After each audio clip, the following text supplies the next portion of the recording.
Hello, welcome to another edition of Capper Comparison Picks. I'm Ranch. Today I'll be giving you some more prelim fights for UFC 273. Capper Comparison Picks, when I take my favorite UFC, MMA, sports handicappers and compare their picks to come up with to help me out to make my own, and if I don't agree with them, I explain why, and I take those also. If you didn't know, get into the know. So, anyway, be sure to check out the video I did yesterday where I covered three additional prelim fights. I'm still in the prelims. I'll do these, and I think tomorrow I get into main card finally, right? I do believe so. I'm not sure, but that's what we're gonna go with. So, to start this show off, we've got the middleweight fight between Fluffy Anthony Hernandez and newcomer Josh Fremd. Josh Fremd making his UFC debut, coming out of Dana White's looking for a fight, Fighting Alliance Championships. Okay, Josh Fremd is the underdog, plus 165. Anthony Hernandez, minus 190. He opened up minus 160. I did take him on that. Little spoiler. Now you know where I'm going, but whatever. So the line has moved. That means money's been coming in on Fluffy at minus 190. They both have 2 losses as professionals. Fremd actually has 1 more win. However, Fluffy Anthony Hernandez has been in the UFC quite a bit more, being that Fremd is on his UFC debut. Let's talk about Fluffy, the favorite here. Anthony Fluffy Hernandez is coming off a win against Rodolfo Vieira, where everybody knows he won because Rodolfo gassed out. He wasted everything. He emptied his whole gas tank in round 1. Came in round 2, and the black belt hunter got hunted. And Fluffy managed to get, I think it was a rear naked choke, or it was a guillotine choke submission over the black belt hunter, BJJ black belt hunter. Crazy. I'm sure that busted a lot of people's parlays. I think the return on that, if you had Fluffy by decision or by submission, I think it was like 30 to 1 odds, something like that, like crazy, like plus 3,000 or some shit. Prior to that, he lost to Kevin Holland. Not bad that it's Kevin Holland, but it is bad that it happened in 39 seconds of round 1. That's a bad look for Fluffy. But before that, he's got a win over Jun Young Park, the Iron Turtle. Got him in an anaconda choke round 2. I think he did that because the fight before that, he got anaconda choked out in round 2 by Marcus Perez, the Joker, who is no longer in the UFC. I think he might be in, I don't even know if he's in Bellator. I know he's definitely still fighting, but he's also definitely not in the UFC. He did have his a dominant victory taken away from him in the Contender Series, where he knocked out Beverly Hills Ninja Jordan Wright in 40 seconds. However, because he was puffing the reefer, they took it back and made it a no contest. So that's shitty. But Anthony Hernandez is fighting on the MMA Gold team. That is, who else goes there? Max Payne Griffin goes there. I know Max Payne Griffin coming off a loss. And also another female on this card, Aspen Ladd, also signs her name under that banner. It says MMA Gold Fight Team. That they call it the Gold Fight Team because it's in El Dorado Hills, California. There's a history of gold. The 49ers, the gold rush back in the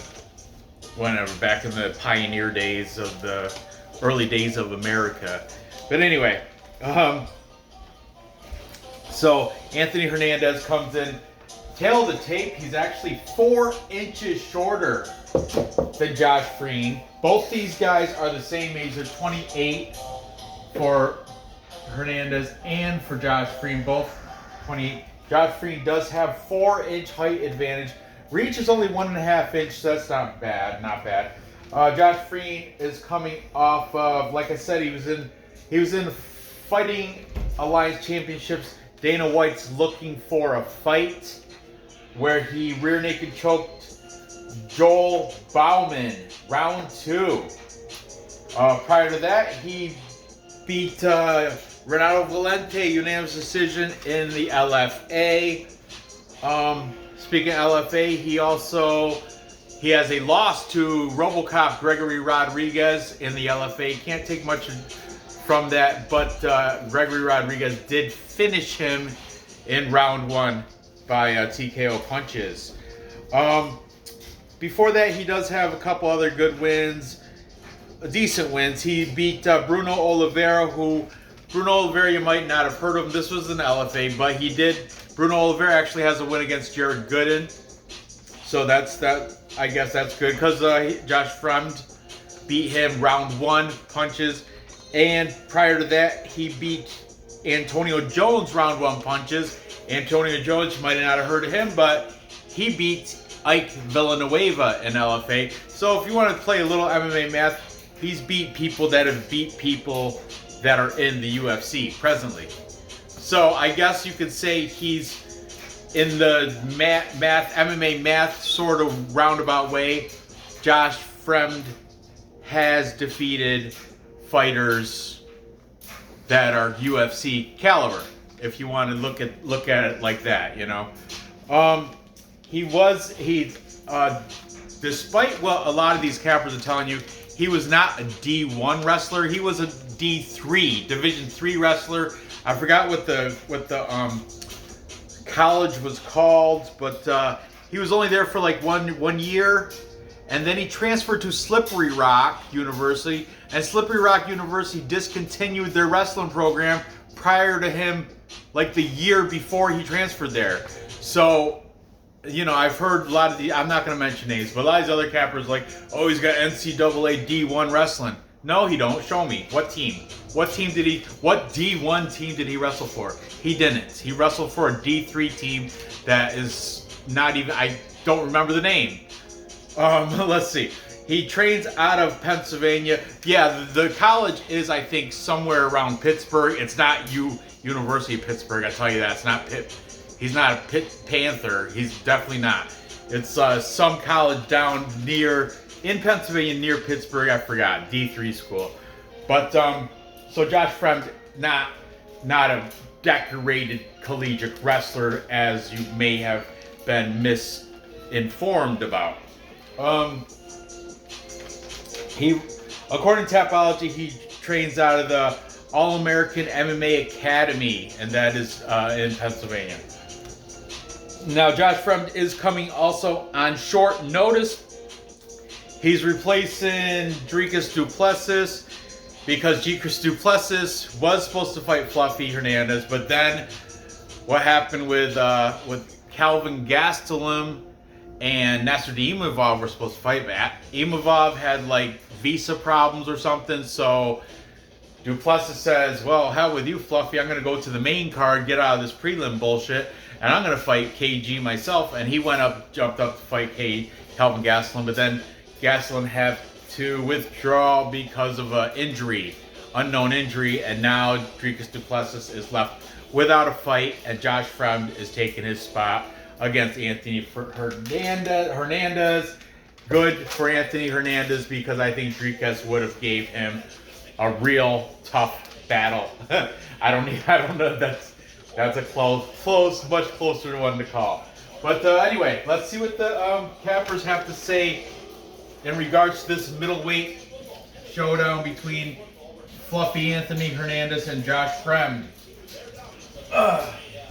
Okay, taking Anthony Hernandez. By the way, all these links to these cappers will be in the description. They might not be tonight because it is late, so I might have to do it tomorrow because I am super tired, and this is airing late after Nora's bedtime. My wife had a class Tuesdays she had a class, so whatever. Okay, so the stat diggers. Both Wheezy and Brady, DFS by the numbers, are both saying Hernandez should get it within distance too. Inside the distance, they're saying they're taking the violence pick for Hernandez. Then we've got the late in UFC gambling addicts, UFC GA. Late in also taking Fluffy. We got the MMA fortune teller.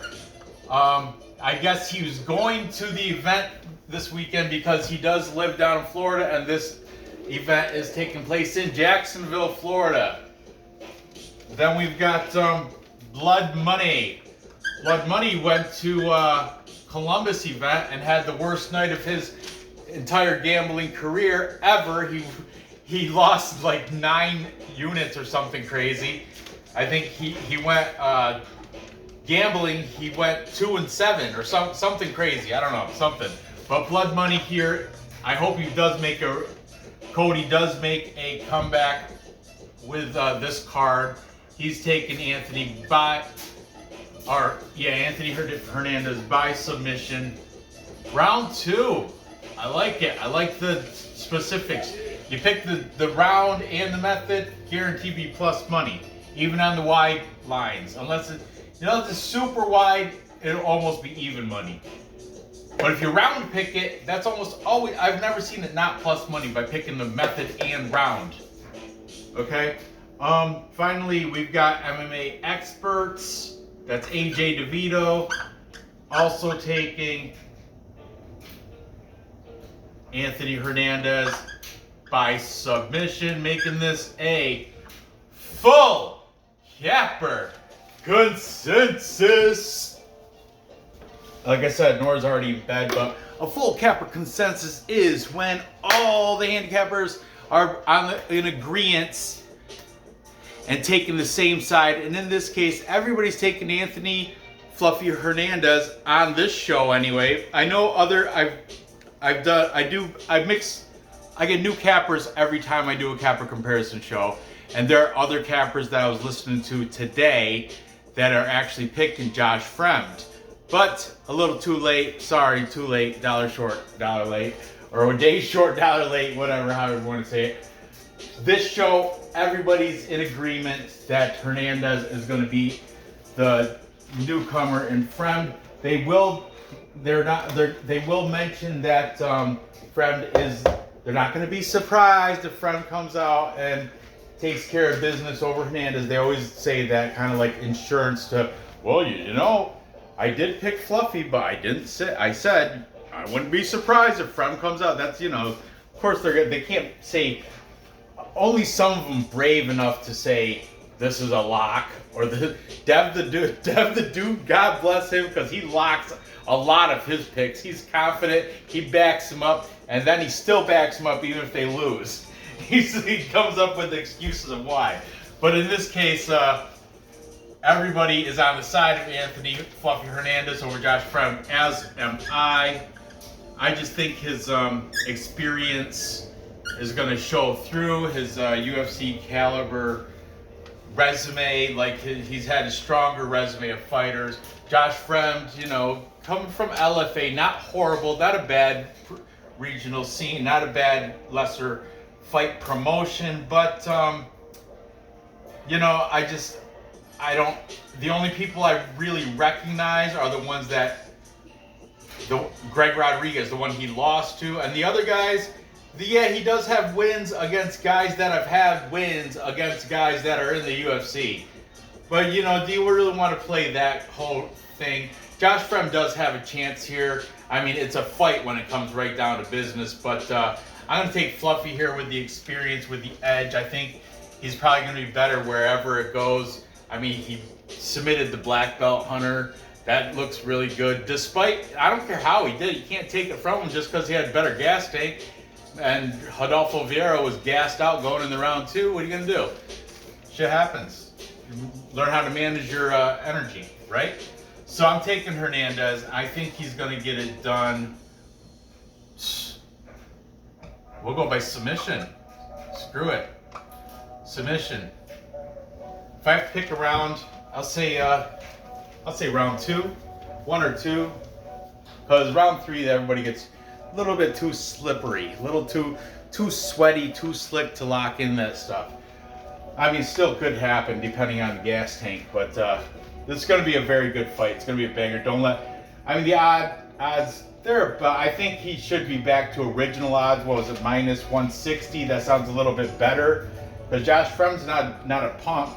Actually, I won money on him in LFA. I think it was his that fight against Renato Valente, where I was with Dave watching UFC, or I was doing with Dave doing a live stream about a UFC on Saturday. LFA happened to be on a Friday, and I was like, you know what, I'm gonna take this guy Josh Fremd. Or I could have just hallucinated that, I don't know. But I do remember reviewing this guy prior to this fight against Anthony Hernandez. So, moving on.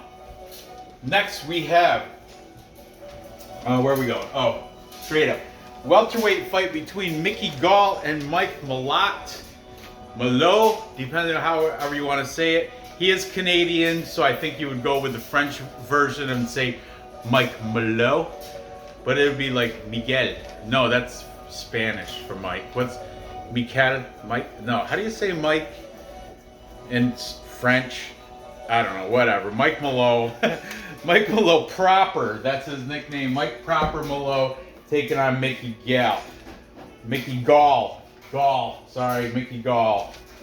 Who's the favorite here? It is Mike Milo, almost a 2-1 favorite. He opened up close to that, minus 180, moved up to minus 190. A little bit of money came in on him. Gall was at plus 150, now he's at plus 165, so the bookies are trying to make that a more attractable fighter there. They like to have as much money coming in on both sides, so they're gonna win by the juice anyway. The books always win, but they like to keep. That's why the line movements. You know, they try to keep. They want to keep. They don't want spikes and valleys. They want to keep it flow right along the middle. Like who's getting more money? Oh, is everybody's throwing money on Mike Malott? Or we're gonna drop that, make that a less attractive number, make this one more attractive, so more people put money back onto Gall. All right. Anyway. Let's start with Mike Malott proper. He's coming off, this is his UFC debut, a debutant here. He's coming off a Contender Series win against Szymon Smotritsky. I think I said that right. He got a guillotine in round 1 against Smotritsky. Prior to that, he was in CFFC, I think, Cage Fury. Where he beat Solomon Renfro, rear naked choke round 1. However, Solomon Renfro did get a knockdown in that fight, so keep that in mind if you want to, you know, if you can search that fight on YouTube and find it. Anyway, he's been in the Bellator where he had a draw. He's 7-1-1 if you didn't know. He's got the one draw in Bellator against Thomas Diagne. And he's got a loss in the World Series of Fighting, aka the PFL. I think that was in Canada. That's where he is from. And he is a loss to Hakeem Dawodu. You guys know that guy, Nigerian Nightmare. Hakeem Dawodu, or was that the African Savage? One of those guys. African Savage, I think. TKO round 1, he got knocked out by Hakeem Dawodu. Interesting, when he's in Canada, he trains at the House of Champions, where he was a Muay Thai coach and a beginner BJJ coach. And then when he's in the States, he trains at Alpha Male, where he's also a striking coach. I was misinformed in the early... So I covered a lot of this on Friday's live stream with Dave and the chat, and I was misinformed. I was heard that Mike Malott was a BJJ coach at Alpha Male, but I guess no. And now I've heard other cappers say that it's not true. He is the striking coach at Alpha Male. But if you look at Rita's Tapology Wiki, he was both. He was an MMA striking coach at House of Champions or some place in Canada, and beginner BJJ.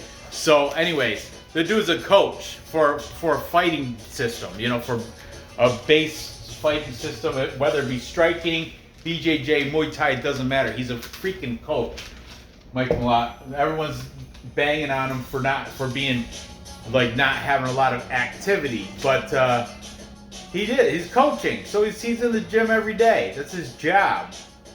Okay, so he's taking on Mickey Gall. Mickey Gall is not a stranger to the UFC. His claim to fame is that he's the fighter that kept CM Punk out of the UFC. CM Punk made his MMA debut against Mickey Gall. Mickey Gall took care of business. Now CM Punk said, you know, forget this, I'm going to go back to professional wrestling, WWE style. But anyway, Mickey Gall he's a back and forth fighter. He's traded wins and losses. Actually, coming off a loss to Great White Alex Morono. Not a bad loss, Alex Morono. That was the one I think he won in front of his dad. It was the tears were falling after the victory. I did it for you, Dad. You know, first fight he got to do in front of his father. Before that, Mickey Gall beat Jordan the Diabetic Williams by rear naked choke round 1. So both these guys do have a little bit of BJJ in their back pocket. Both of them can grapple. Both of them can submit. Before that, he took a loss to Mike Perry. Unanimous decision. Mike Perry, legendary Mike Perry. I gotta find a shirt about Mike Perry, some Mike Perry merch. I like that too. I mean, I don't like that he beat up some old guy in a hotel lobby down in Florida, but I like that he had his girlfriend corner him before the fight and he won. Yeah, that's funny. But anyway, prior to that, he beat Salam Touhari, and he lost prior to that to Diego Sanchez, ground and pound round 2. So Mickey Gall, like I said, win, loss, actually goes loss, win, loss, win, loss. He's last out of loss. So if you want to go with the pattern, he's due for a win, but he's got his hands full with Mike Malott. Tail of the tape, Mickey Gall's got a slight 1-inch height and 1-inch reach advantage over Mike Malott, so that's nothing. Mickey Gall trains out of Gracie, New Jersey boy. And he does have a Gracie BJJ black belt. So that if it goes to the ground, it's going to be very interesting. Both these guys have black belts. Like I mentioned, both these guys have BJJ. But Mike Malott also has phenomenal Muay Thai and striking skills. If they weren't phenomenal, he wouldn't be the coach. Just saying, coach, it's a big deal. In my eyes, big deal, it's the coach. Okay, so let's forget about me. Let's see what the cappers have to say on this. Starting with Mike Malott, we've got the favorite, taking the favorite, we've got Cody from Blood Money. He is saying Malott should get the decision. Okay, then we jump over here. We've got AJ DeVito from MMA Experts taking Mickey Gall. Then jump back. We've got Stat Diggers. DFS is saying by a finish. I don't have room to write that. Wheezy also siding with Mike Malott, so both of those Stat Diggers are taking Mike Malott. Jump over here, we've got Leighton from UFC Gambling Addicts. He's taking Mickey Gall. And finally, for the tiebreaker, we've got the MMA Fortune Teller, and he's taking Mike Malott to get it done. So there you have that. Mike Malott, the debutante. Gall, the more UFC experienced guy. What are their ages? Same, 30 and 30. 30 on 30. Okay, so I don't know. This is This is, to me, it's kind of like, it could go either way. I'm not just saying that, but I do have to pick a side. I make everybody Vlad. I make him do it, so I can't not do it myself. So I'm going to go with the coach, Malott, and I don't know why I wrote my name in lowercase. I usually do it all caps, but whatever. I'm taking Mike Malott, and I think he's going to do it by decision using. He's going to have the. I think he's going to have the better striking coach, clinching, BJJ. I think he's going to probably. He's got Mickey Gall in all the Trudezno categories. Trudezno is like a thing that they. That Bulgarian cowboy Vlad from UFC Celebrity Classics does this thing called Trudezno, where it takes two fighters. Might not even be matched up against each other, just hypothetical. And then he says, who's got the better wrestling? Who's got the better BJJ? Who's got the better striking? Who's got the better cardio? Who's got the better will to fight? Who's got the better fight IQ? It's all the categories, and I forgot what Trudezno translates into, but then the winner of the Trudezno should be the winner of the fight. And in this case, I think Mike Malott outperforms Mickey Gall in majority of categories. The one I'm not quite sure about the cardio bit, but I think striking. I also don't know about the BJJ because both these guys, black belts, can't take anything from a Gracie black belt. Mickey Gall is a Gracie black belt. So left to be unknown, but I'm going to lean with Mike Malott to get the victory by decision in a very close fight. Finally, moving on to the big boys, the heavies. Biggie boy, Jairzinho Rozenstruik. He's coming on, taking on Marcin Tybura, Polish Power. Okay, let's see. Who's the favorite? It's Rozenstruik. We got Jairzinho Rozenstruik. Jairzinho Rozenstruik, Biggie boy. He's coming off a loss to Curtis Blades. I mean, you can't take anything. Curtis Blades is great, okay? Before that, he beat Augusto Sakai by punches round one. Biggie boy does come down with, he's got a baseball bat for a punch. He's got a super powerful punch that can knock out. He clocks you and it's square, he can take you out. Before that, he lost to Cyril Gane, unanimous decision. And before that, he beat Junior Dos Santos by right hook to ground and pound round two. And before that, he lost to Francis Ngannou. Francis Ngannou took him out 20 seconds in round one. So Biggie boy, yeah, he might have a strong punch, but so does Francis Ngannou, the champ. But anyway, he's one of those pattern fighters too. Loss, win, loss, win, loss. So he's coming off a loss. So if you want to go with the pattern, he's probably due for a win. He's 2-3 in his last 5. He's from Suriname, but he's training now out of Florida at American Top Team. So he's, I guess you could say, this is in Jacksonville, Florida. American Top Team's Coconut Creek. So this is kind of like a home fight for him because I'm sure he resides down in Florida now. Thing is, Jairzinho Rozenstruik, he might not be the best wrestler or anything like that, but kickboxing, he has a record of 77-6 as a kickboxer with 65 KOs.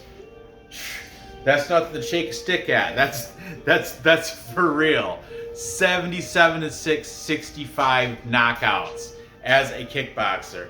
I mean, yeah, if you look at the fights against Curtis Blades and Cyril Gane, though, it was Rozenstruik because it was gross. He didn't even use the kick.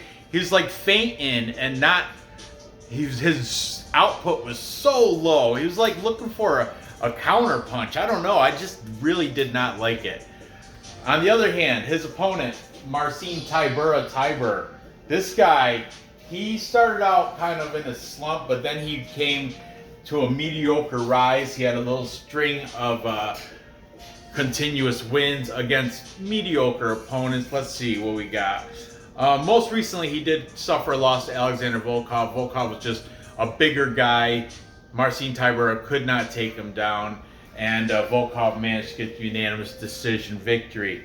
But before that, this is where he went against he had a win over Walt Harris. Ground and pound round 1. Walt Harris, I mean, all right. Before that, he had a win over Greg Hardy, former football player. Ground and pound round 2. I'm telling you, once he does get you on the ground, though, if he gets a mount or anything, those hammer fists are coming. They're so hard to defend against that. I don't know how anybody can get that. He has wins against Maxine Grisham, Ben Rothwell, Sergey Spivak. That was his streak, man, right there. He's 5-1 in his last 6. So that's pretty damn good. He's got the slight 1-inch height advantage. They got the same reach according to Tapology. I guess Rozenstruik does lie about his height a lot too, though. I guess from what I heard, he's legit probably about 5'9", 5'10", but he lied to the UFC when his first earlier fights. He was saying he was 6'2", 6'4", or something. But then if you look at like his face-offs against Cyril Gahn, who really is 6'4", Cyril Gahn was a tower compared to him. So you know he did lie about that. Marcin Tybura trains out of Poland, the S4 Fight Club and the United Gym. Both, I think they're both in Warsaw. I'm not sure, but he trains out of Poland for Marcin Tybura. So it's going to be an interesting fight. They're both up past wrong side of 30. We got Rozenstruik is 34. Marcin Tybura is 36. So very close tail to take. Tybura, like if you look at him, he does look like the taller, bigger framed guy, but does look like the little bit more flabby guy. Whereas in Jairzinho, Rozenstruik has the muscular build. Looks like look at him and he looks like he packs power. It looks like he can pack a punch, and he sure the hell does too. But I'm reckoning from the past fights, watching Rozenstruik, I would say Tybura is probably the faster guy with a little bit more cardio, a little bit more output, a little bit more. I mean, I think Rozenstruik, his kickboxing accolades show that he's probably better in the clinch and better striking. Tybura's striking is picking up, but I don't think it's at the level of Rozenstruik.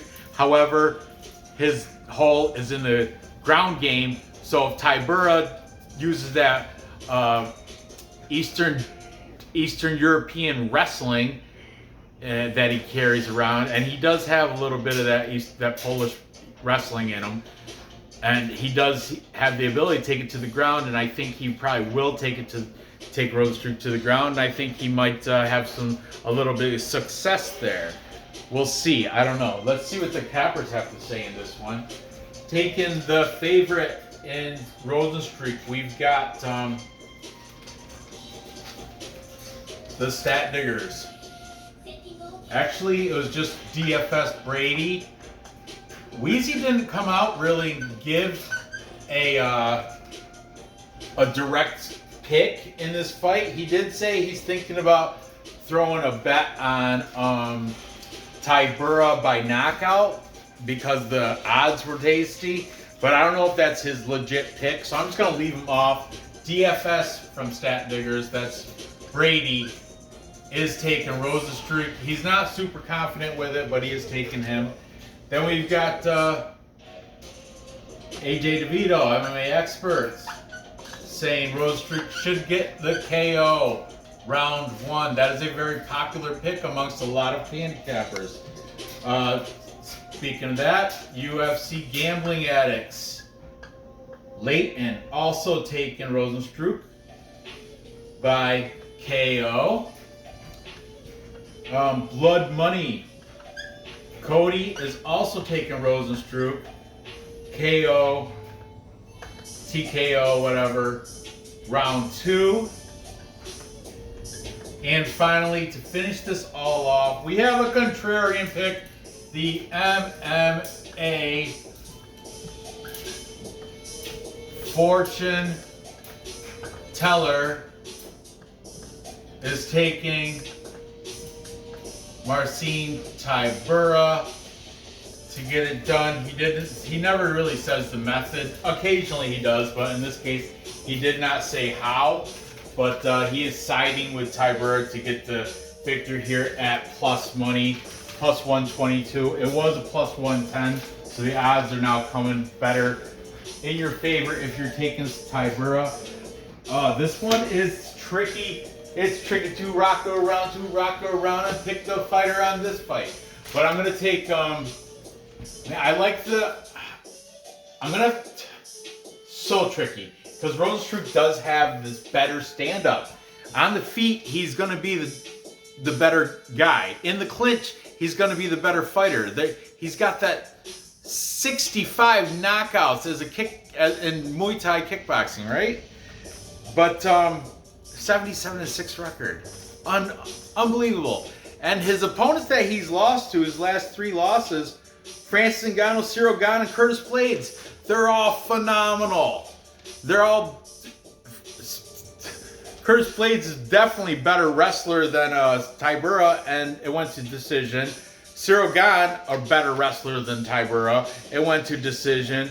Francis Ngannou just took him out in 20 seconds, but yeah, he hits like a truck. It's like getting hit by a locomotive when he, you know what I mean. So it's hard to go against Biggie Boy here, but I have to assume Tybura is going to be the more active guy, throwing out the more I don't know about the volume, but he's going to get more takedowns. That's how I see it. I think I'm not confident with this at all, but I'm going to go with the teller, and I'm going to take Tybura to get it done by a very close decision. I think it will go to the final 3 rounds. What's the over? Look, over 2.5 is plus 120. So decision will be, and he's already plus money, and he's already plus money and decision taking the over, make that even more plus money. But Rozenstruik is, I might prop Rozenstruik for a KO just to hedge my pick. But I'm gonna, on Tapology, I'm gonna take Marcin Tybura as my contest pick, and I think he's gonna get it done by decision, getting more takedowns, more control times. If he does manage to get like a mount or something, those hammer fists start coming, I think Rozenstruik might be able to take the licking and keep on ticking. But like I said, those losses that he has, he was Rozenstruik. It sucked. It sucked. I didn't like watching it. I was struggling to keep my eyes open against Cyril Gane. That was just really, this is the main event. What a disappointment. That's how I felt when I was watching that fight. Rozenstruik wasn't even, he didn't show up. He still made it to unanimous decision.